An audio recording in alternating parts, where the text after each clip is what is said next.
I'm Luke. Welcome to the Urban Diabetes Network, the network that puts your health first.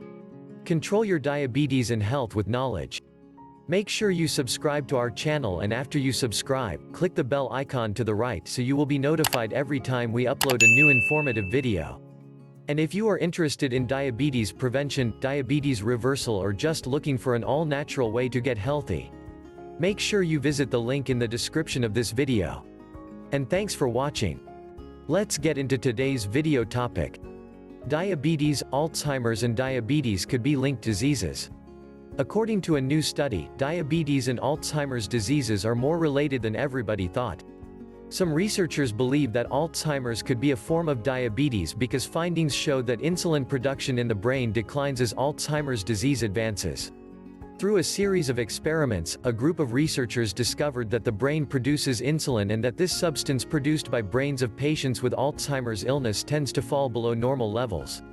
For the neuropathologist at Rhode Island Hospital and professor of pathology at Brown University Medical School, Suzanne M. de la Monte, insulin disappears early and dramatically in Alzheimer's disease, and many of the unexplained features of Alzheimer's, such as cell death and tangles in the brain, appear to be linked to abnormalities in insulin signaling. This demonstrates that the disease is most likely a neuroendocrine disorder or another type of diabetes.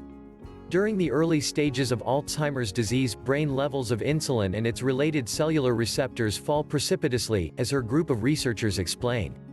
They believe that Alzheimer's might be a new form of diabetes since the evidence shows insulin levels continue to drop progressively as the Alzheimer's disease becomes more severe.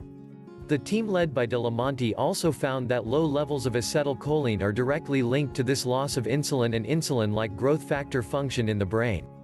Acetylcholine is a hallmark of Alzheimer's disease.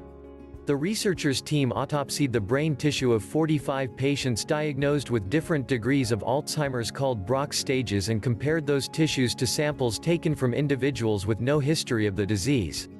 Are you looking for a natural, healthy way to help you cope with your type 1 or type 2 diabetes? Click the link in the description. Thanks for watching the Urban Diabetes Network. We are on a mission to change how you view diabetes one video at a time.